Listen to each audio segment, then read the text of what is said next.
peppers and potatoes in a little brodetto sauce. It's a delicious dish. You have the vegetables, the potatoes, and the fish all together. But of course, it's all in the timing of this dish. So let's begin with the potatoes. The potatoes take the longer. Hot oil. Peel and cut some potatoes. Make sure that they're nice and dry. Salt. Let's prepare the peppers. And you do want color in this dish, so get red peppers, yellow peppers, whatever is nice out there. I remove just a little bit the membrane here, otherwise the rest is fine. Let's cut the peppers nice size as well. Let me wax some garlic and put it in with the potatoes so we get some flavor with the potato.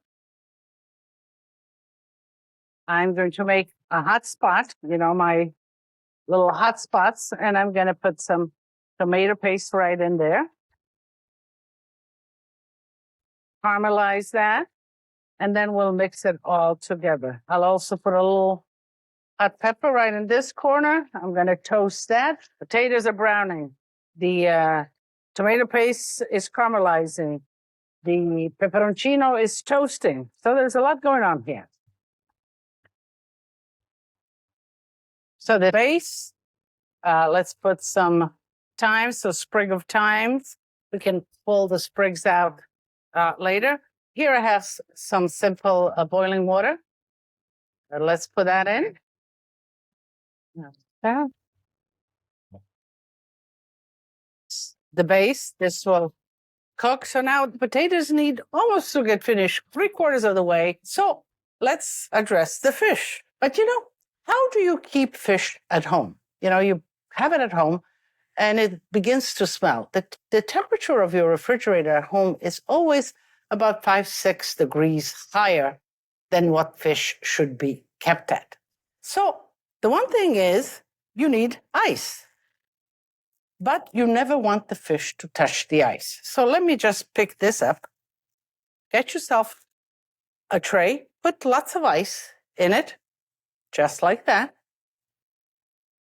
Then perforate a tray. You don't want the fish to touch the ice, nor do you want the fish to lay in the water after the ice has begun to melt. So a little rack like this or a perforated pan, it's fine. And you separate, of course, you put a piece of plastic wrap underneath, and then you cover a plastic wrap on top, and you can even put ice right on top of here. So if you're keeping it overnight, maybe get a little bit higher pan, put some ice on top. The water will drain down if there's any melting, and the fish will always be at the right temperature. So here I have the grouper fish. Let's go down the middle and let's make big pieces. Okay. Let's cut lightly salt the fish. And now let's check what's going on with the potatoes. So they're halfway cooked. Let's put the peppers right in. Put a little bit more of the water. Now, instead of the water, could you put a little bit of wine?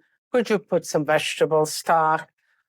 Yes, you could put all of those. But, you're going to need enough liquid to serve it and for all of this to cook.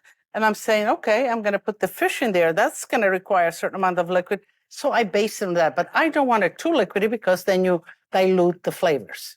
So there's a happy in between.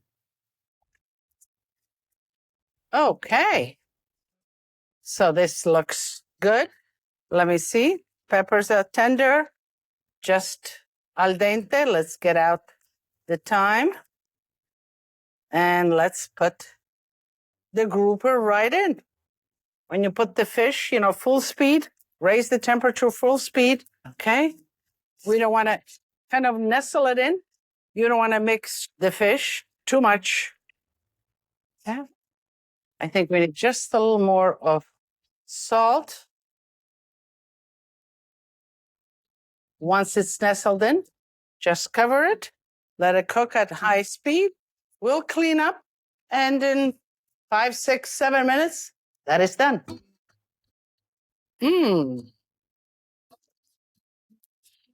Also looks beautiful. Everything is nice and chunky and still al dente.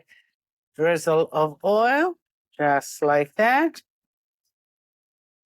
Some parsley, just like that.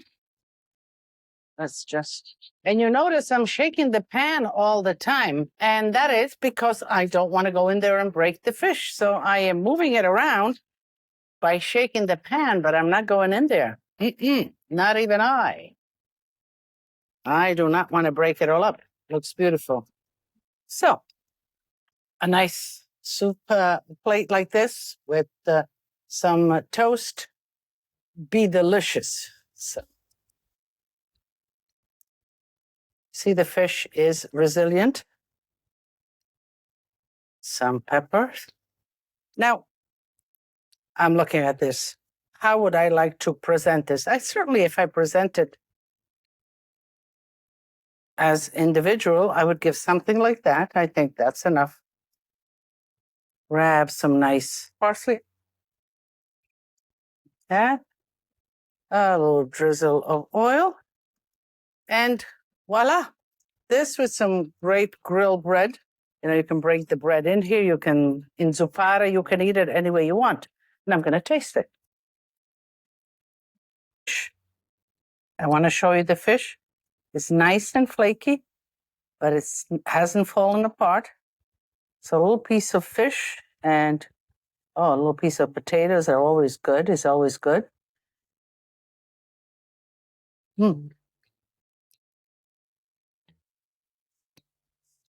Really good. It's light and yet full of flavor. Delicious.